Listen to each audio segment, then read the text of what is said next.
Listening to the music and seeing the costumes, you would imagine that you were in Sweden. But when taking a closer look, you realize that this is the United States. It is the people of Lindsborg, Kansas, also called Little Sweden, USA, who celebrate their strong Swedish heritage. The festival, called Svensk hyllningsfest, has been held in October every second year since 1941. The festival attracts visitors from all over the United States and from Sweden.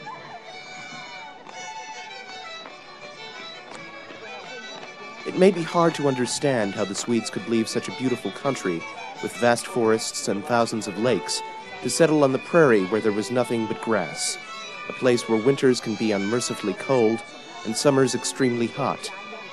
Nevertheless, with determination and hard work, the Swedish immigrants established a community that is still flourishing today, 130 years later.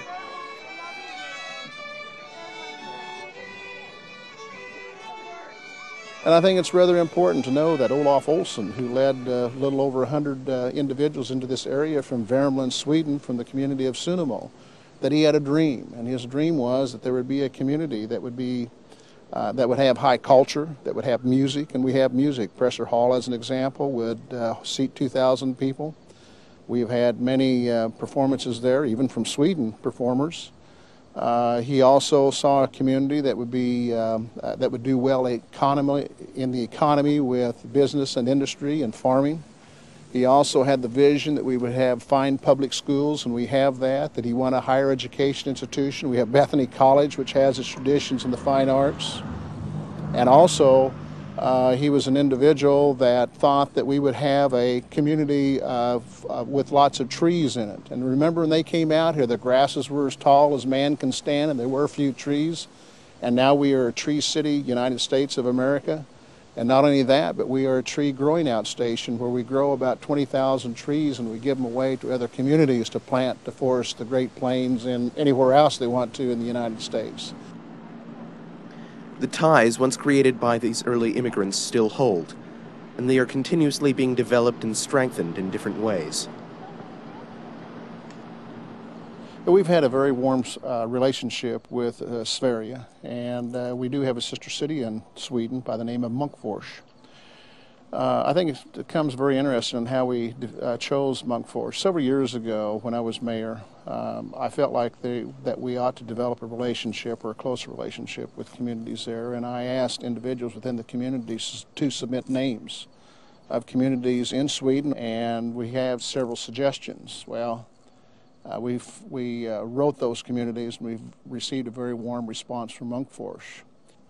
And by October of 1991, we had finalized the agreement between the city of Munkfors and the community of Lindsborg, the city of Lindsborg, into a sister city relationship. And we have been richly, richly blessed with that relationship. And after that, a large exchange program has started, which I think is very important for a small country like Sweden to have contact with a large country, United States. And the base, the immigration, I think is a very good base to have these exchange programs on. We had really an exchange program concerning business during the time of immigration. Since the large company here, it's a steel company, Uddeholm Strip Steel, which is the name on today. It was the only producer in the world of razor blade steel, and they exported their products to Gillette in the United States. And it was a good success both for Sweden and Gillette, I think. The history of Munkfors is strongly connected with the history of the Swedish steel industry.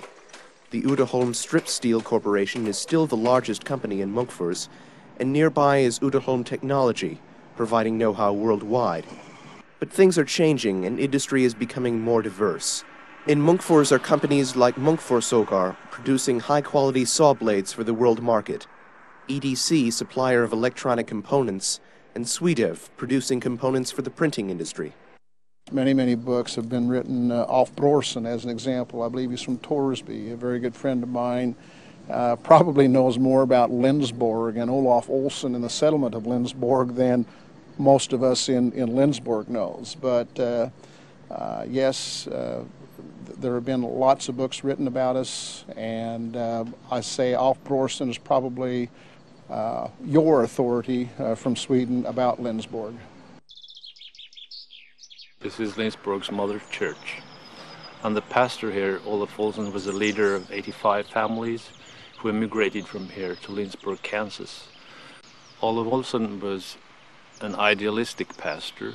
He was a revivalist, and he was a very gifted and talented man.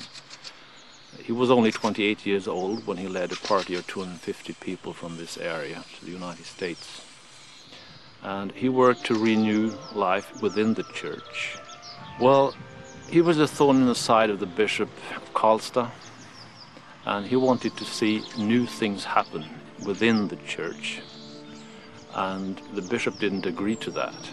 Still, when Olaf asked for permission to leave the Church of Sweden, he was not granted that permission by the bishop. So he turned to the king, who at that time was called the 15th. And the king granted him permission to go. And the intention was that he was going to a small parish somewhere in Minnesota, New Stockholm, for instance. But then he had friends from this area who had already come to Lindsborg, and they wrote an informal letter to him. He didn't get a call. He got an informal letter asking him to go there as their pastor. There was no church building, no congregational members list, nothing. But he had friends there, and they wished to build a pure congregation of believing Christians. On Christ's Ascension Day, in early May 1869, he had his last sermon here, his farewell sermon here, and the church was so packed that people were standing outside, the windows were open, so that everyone could hear him.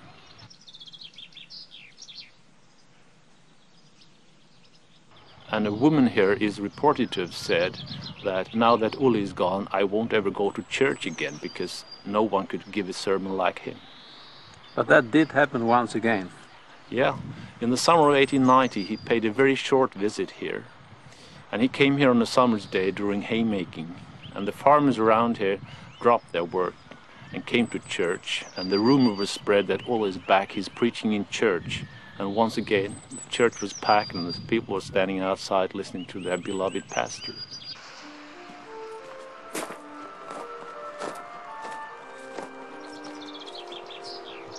The old idyllic parsonage at Norretorp was the Olsson family's last home. They lived here from 1867 through 1869, and here a very important decision was made. As Dr. Emery Lindqvist of Lindsborg has written, Lindsborg came into being here the moment the decision was made that the Olsson family would immigrate to Lindsborg, Kansas. When I first arrived to Lindsborg earlier this week, I, for the first time, realized how much effort the people of Lindsborg must put into the maintenance of the Swedish heritage in this area. It is like stepping into an accumulation of the parts of Sweden from which people emigrated during the 19th century. And I believe I have probably never seen so many dollar horses before in my entire life.